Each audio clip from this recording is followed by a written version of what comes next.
Welcome to Ministers Talking a weekly program where Rev BRZ and Rev Z and their guests chat about current affairs, world events, spiritual principles, and any old they want to talk about.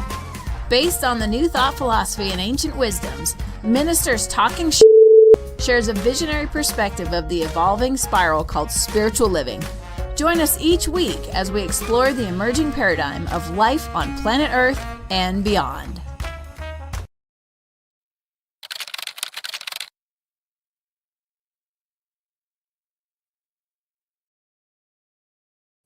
And good morning, dear ones. Rev BRZ over here. Rev Z right here.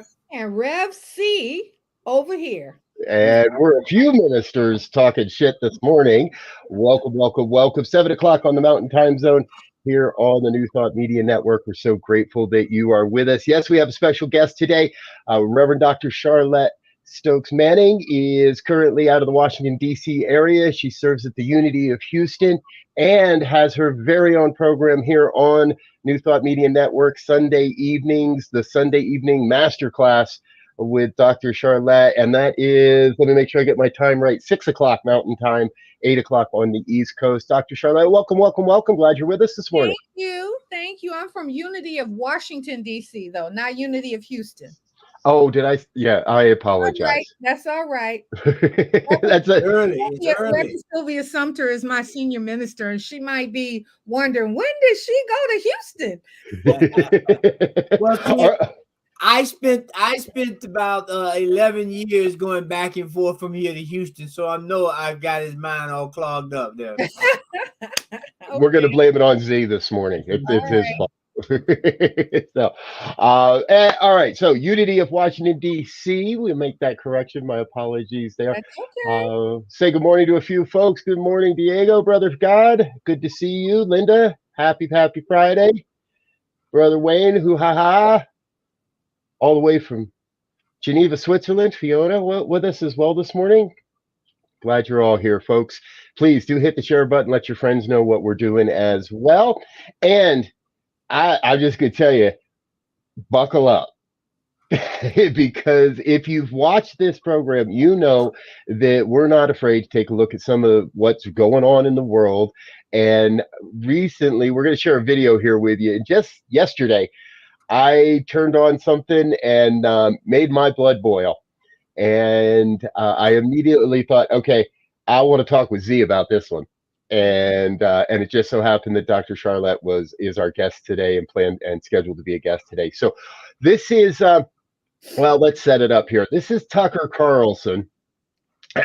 Sorry, I had to say that name. But this is a really interesting story. The woman on the screen, her name is there, Michelle Tafoya. She was on the sidelines of the Super Bowl last week. Or 2 weeks ago. If you watched our program, we've started to talk about the Super Bowl a little bit over the last few weeks, and she was on the sidelines. And then on Wednesday, she retired from NBC. And this is all the stuff that Tucker set up before. We're clipping all that out, so you don't have to listen to that. And then this is the interview, and we want to watch this for a few minutes, and then we're going to discuss a little bit of what we hear here. Please feel free to chime along, chat along, and let us know a little bit more what you think as we go along with this. So here it is, Tucker Carlson and Michelle Tafoya. On this new chapter, what an interesting decision that you made. Why did you make it? It's been on my mind for quite a while, Tucker. Thank you for having me. And no, NBC did not encourage this. They did not force this. This has been on my mind. I've been waking up every day with a palpable pull at my gut that my side, my view, my middle ground, kind of moderate viewpoint is not being represented to the rest of the world, I didn't feel. And so rather than, just banging it out on Twitter or Instagram every day, I thought, I've got to do something. I have benefited greatly from the American dream. And I feel like for the sake of my kids and because I so love this country, I've got to start giving back. Boy, that is the best possible reason So people who watch sports, of course, know you and have for many years. You went on The View recently, which is a slightly different venue for you. We have just a short clip, and I want to ask if this had some role in your decision. Here it is. My kids in school, there is a big focus on the color of your skin. How old are your children? My children are now 16 and 13. In what way? It's been going on since they were in lower school, all right? And it is that there are affinity groups on campus for my son's first best friend was a little African-American boy. They were inseparable. Get to a certain age, they start having what's called an affinity group, which means you go for lunch and pizza with people who look like you. Suddenly, my son wasn't hanging out with him anymore. Why are we even teaching that the color of the skin matters? Because to me, what matters is your character and your values. Yes, but you know, you live in the United States. You know that color of skin has been mattering to people. Can't we change it that it doesn't? We need white people to step up and do that. But I think that they've been doing that since the Civil War, and I'm not saying it's perfect. They haven't. Wow, that was such a moderate thing to say, such a sensible thing to say. Okay, guys, is that a moderate thing to say? Is that beyond the fact that, you know, us white folks have been fixing this shit since the Civil War? Beyond all that, is that a moderate perspective and view? Just by virtue of the fact that she's on Tucker Carlson's show should tell you it's not a moderate point of view. To label, you know, groups, calling them affinity groups. Well, they've had affinity groups since time began. And as we were talking about early on, when she's talking about her son, you know, during the days of slavery, when children were young babies, they were allowed to interact and play with the slave master's children as well.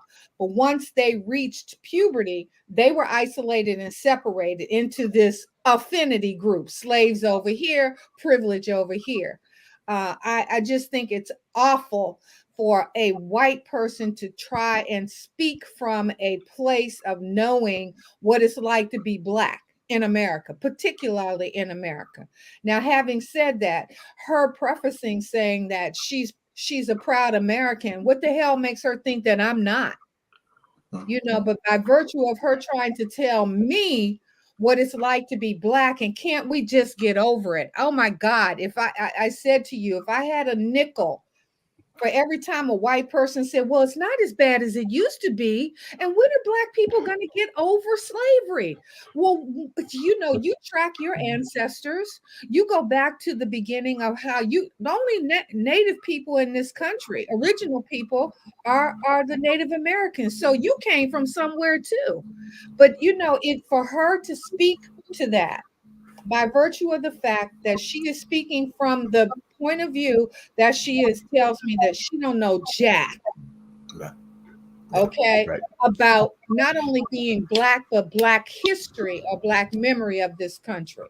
And I'm sorry to jump right in there, but it's ridiculous to me when I listen to white privilege try to talk to me about what it's like to be Black. Yeah, and you know, she makes this statement of affinity groups as if it's a bad thing, and I would just, you know, Dr. Charlotte, you as we get to know each other a lot better, you know, I'm a natural religion kind of guy in some ways, where I look to nature for the ultimate answer, and we have plenty of affinity groups within our body. They call hearts and lungs and kidneys. And they still cooperate with each other. But when heart cells start trying to act like liver cells or kidney cells, it becomes cancer. And then we got another problem. So it's not about having affinity groups. Everybody has the group that they belong to and what they should be a part of. It is about how do you interact with the other groups. And by being from a white privileged position,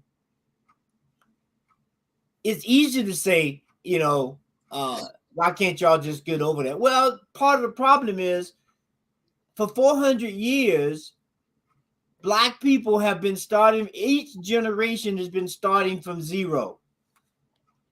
And the majority of white society has been starting each term on the backs of what was gathered from the slaves that went before them. Yes. So Yes. we can't just forget it. You can't just let it go. We understand how long ago it was, and we understand that you specifically may not have had slaves or treated African Americans poorly, but you have benefited and still benefit by the system that was set up to support it. So, it'll be interesting to see where she goes with this. I agree. Let's continue, folks. Here we go, a little more. And yet it seemed like such a controversial thing. I thought that was really brave that you said that. What did you think of the reaction? I'm just astonished that we're so looking in the rearview mirror and not absorbing the progress that we've made in this country and building on it and recognizing it. I don't think a person like Whoopi Goldberg would have had that role 50 years ago. She has that now. I mean, you and I know, Tucker, we could come up with a million examples. And it breaks my heart that my kids are being taught that skin color matters. And to me, if you want white people to step up, I was stepping up when I addressed the school and said, why are we having these picnics for families of color? Why are we separating our kids? If the world is Okay, let's go there for a second. Let's answer this woman here, right? Why are we? Let me ask you this question. Do you know what picnic is? Do you know where that word came from?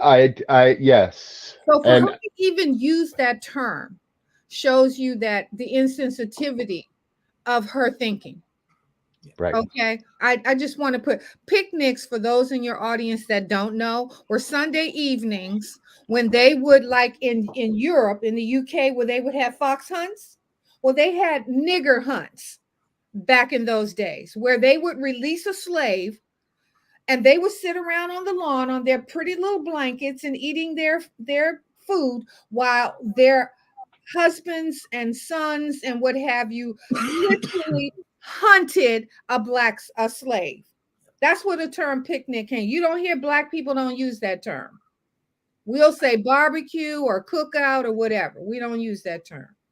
Sorry. And it's Tucker Carlson. He sits there I don't even know what the word is for his presentation. I've got a few.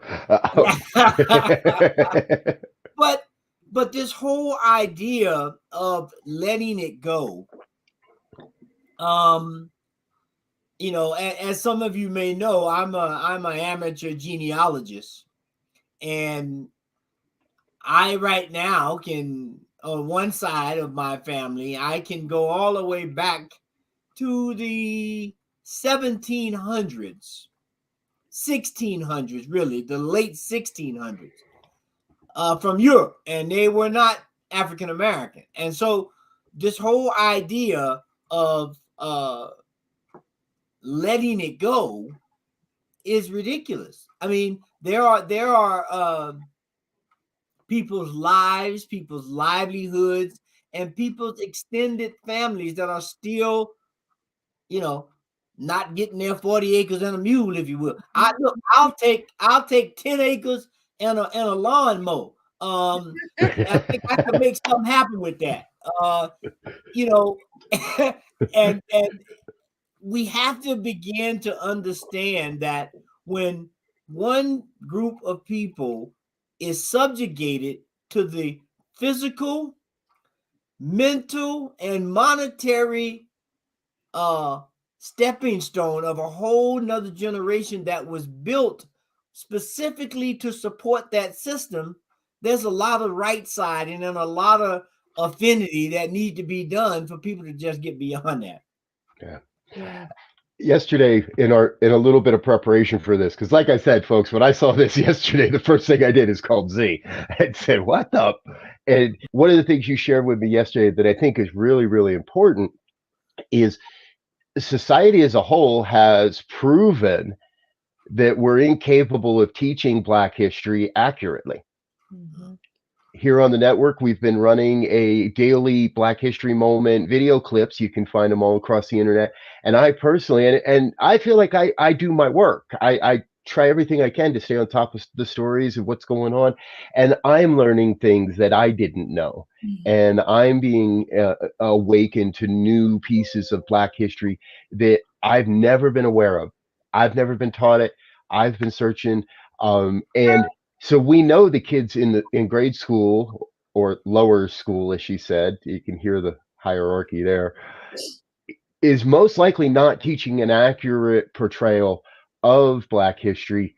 Where else are Black kids going to learn the truth of their heritage and their culture and their history, if not in an affinity group of some sort? Well, you know, we grew up Sundays in the Black family. I'm 70 years old, so we have talked about this on numerous occasions. I'm talking to you about Black memory, not Black history. And the one of the rituals that we had on Sunday morning, you know, we had breakfast, we went to church, we were in church until 1 or 2 o'clock in the afternoon. We came home, and as dinner was being prepared, you probably don't even remember this. They had the album of the month club. We always listened to either classical music or Broadway show tunes or something like that. But we did cultural things on Sunday. And the other thing that we talked about was our history. Black history. There was no Black History Month when I was growing up. Our history was not taught. I had to sit in my 9th grade high school class and listen to my English teacher read Huckleberry Finn and every other word calling us, because we were the first school to integrate in Virginia, niggers. And I mean, the word nigger just rolled off her tongue like, you know, it was just such an easy thing for her to say. So our history was always taught. We knew about Sally Hemings and Thomas Jefferson and Monticello and their 9 children way before white people had to acknowledge, and they wouldn't have. Strom Thurmond and his Black daughter, which he was the biggest segregationist in this area. So I mean, we knew these things because we were taught these things at home. Every morning, my grandfather would say to my brother and I, we had to go to, before we went to school, we had to pick out the encyclopedia, World Book Encyclopedia. You remember that? Go back and come in the kitchen as we sat down for breakfast, and we had to read something from the World Book Encyclopedia. That's how we were educated. We didn't depend on white people to tell our story because we knew that they would be inaccurate in how they told it. Now, and I'm not throwing stones at white people because I understand, you know, these were right-wing evangelicals that had to justify what they did to a whole race of people. And I'm going to shut up after this. I'm just going to say, we are the only race of people that came to this country against their will and with a job. And I heard someone say the other day, we are the best of the best because we are the generations that survived the trip from Africa to this country. So she can say whatever the hell she wants to say. She can't tell me shit about being Black. Thank you very much. Reverend. Amen. Somebody fired up this morning. I told him when he asked me, Rev Z, I said, okay, buckle up. You best be ready because this is, and I think it's important. I'm not angry. I'm not angry. Just know that. But I don't think it's my responsibility to teach white people about segregation, racism, and supremacy. All those words were created by them. They were not created by us. Talk about Burke's Beach in California, the land that was stolen. Greenwood in Tulsa, Oklahoma. Rosewood in Florida. All of these thriving communities. But when Black people get too much, they got to do something about it. I think that might be her final point. Let's check in and make sure, because this isn't over yet, folks. Listen here. Let's continue that and have everyone find out what we all have in common, not just what we have in common with people who look like us. Man, I bet you $20 that 95% of Americans agree with what you just said. But to say that when you work at NBC Sports or any big media company really takes, you must have known that you would be attacked for defending the American ideal as you did. Why did you do that? Because I don't care if I'm attacked. I really am not afraid of that. And I guess I feel like so many people now are afraid. Yeah. And I'm not. Listen, I know there are repercussions for whatever I choose to say. And I've talked to my kids' school about it. Please don't hold this against my kids. I'm speaking for me. I'm speaking for my family. But please don't hold this against my kids. But this is what I really believe. I think I speak for a lot of people, like you said, Tucker. And a lot of these people, my friends, are afraid to repost things that I've posted or, get into political conversations. They are, and they've said it, I'm afraid. I don't want to get in these arguments with my friends, with my boss, with my colleagues. This is the most terrifying thing in the world to me right now, that people are afraid to talk. These are words coming out of our mouths. Yeah, yes. We could probably hurt people with our words. I acknowledge that. But I get to choose my reaction to everybody's words. And everybody else gets to choose their reaction to my words. So they can choose to react to what I say. I'm going to choose to say what I believe and what I feel very strongly about. And I'm going to continue this. And this is the direction I'm headed. Oh, now here's my tough piece, right, guys? She appears and sounds like she's using many of the same quote words and languages and things that New Thought teaches. That last segment, I watched it over and over and over again, and I can picture a minister on stage saying, your words affect you, and you have to pay attention to the.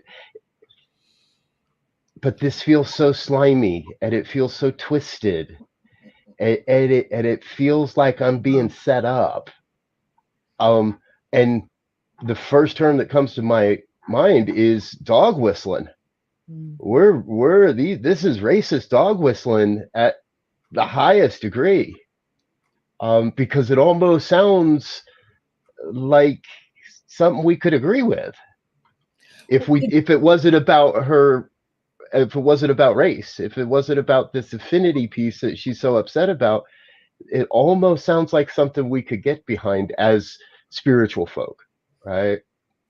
Yeah, but she thinks the difference is she believes, she said about her words, and yes, words can hurt people. And yeah, she prefaced it by saying that, but underneath that, if you unpack that, what she's saying is what she says is right.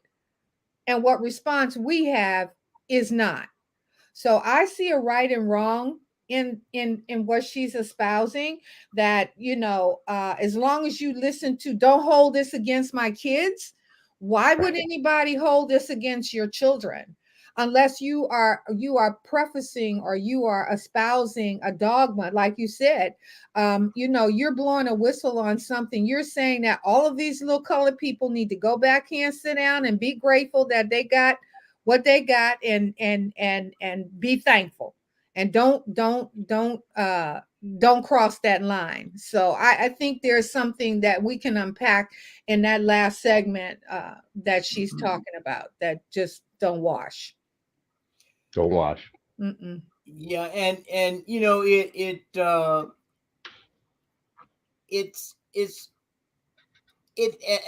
they say in the South, it hurts my heart to see her. And I would love to know how long they prepped to get that, with the stoic little face and the nice monotone language, to make that presentation seem, as you were saying, BRZ, that it's rational, it's sound, it's something that everyone can agree to. But in reality, when we look at anything, I mean, even to this day, there are hardly any Black CEOs in America. There are very few African Americans in the financial services industry. Right. There are, which are basically affinity groups. And even if we just go so far as to say the affinity groups of sports broadcasters, right? So we really have to be careful of how we listen to what people are saying who are trying to isolate African Americans or any underserved community, Black, Brown, Native American community that is beginning to or continuing to stake a claim and make a statement about their place to be here, their history, their right, and what they're due in terms of respect, and just allow as they used to say, look, take your medicine. You've been sick for a while now. You got to take your medicine. I know it's turpentine and it's going to taste real bad. I'm gonna put a little drop of honey in it maybe, but you got to take it. Yeah. There's one thing that she said that I absolutely agree with. We have to be willing to have a conversation. Yes. Race in this country, we have such a diametrical opposing views on race in this country. And I'm not just talking about, there's only one common denominator in the racist issue in this country, and that's the white male, and specifically the white male over 60. Okay, and that's that Moses generation, as I was saying, that needed to wander and die off in the desert for 40 years before Joshua could enter into the promised land. So fortunately, we have young people now that are emerging that get this. The conversation is beginning to happen. And we have to go through this period. We're going to have to go through this. And like you said, Rev Z, we got to take the medicine, but we have to be willing to have the conversation and not get emotionally revved up when we have it, that we can have a conversation that says your point of view is based on this, this, and this. My point of view is based on this, this, and this. And be willing. You don't have to change anybody's opinion, but just be willing to listen to the conversation and have a conversation about it without being angry and upset. And because you can't change the one unity principle we all know is there is only this moment. Yeah. And past is there to teach you, not torment you. So that's what we need to do. And I'm so grateful that you have chosen to look at this subject this morning because it is a topic that we need to have. And I hope we'll go further and have more conversations about this.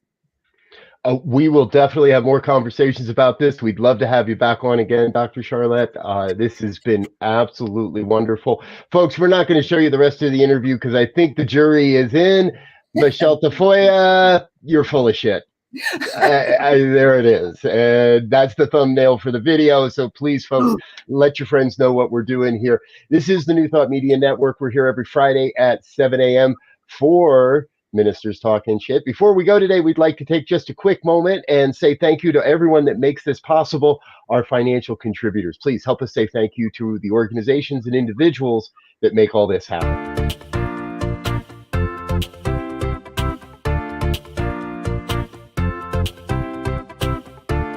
Thank you, Center for Spiritual Living Denver, for your continued support. Thank you, Center for Spiritual Living Midtown Atlanta, for your monthly contribution. Thank you, Center for Spiritual Living North Jersey, for your monthly contribution. And please help us welcome OHM Center for Spiritual Living in La Mesa, California. Thank you for your monthly donation. Thank you, Center for Spiritual Living Seattle, for your most generous donation.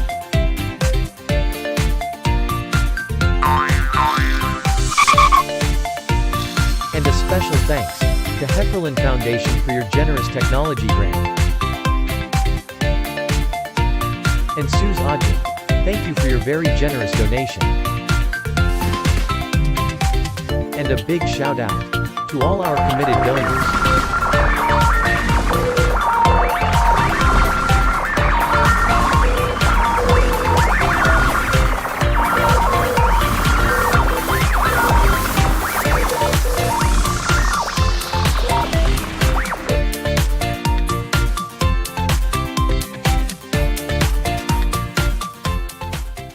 Yes, yes, yes, yes. Thank you, thank you, thank you to all of those that make this happen. If you'd like to get your name on the movie, please head on over to the website ntmedia.org, click on the donate button, and make it a monthly donation of any amount, and we'll get you on the thank you video as well. All right. And please remember, Sunday evening, 6 p.m. Mountain Time, 8 o'clock Eastern, the Sunday evening masterclass with Dr. Charlette Manning. You get a whole hour of Dr. Charlette every week here on the New Thought Media Network.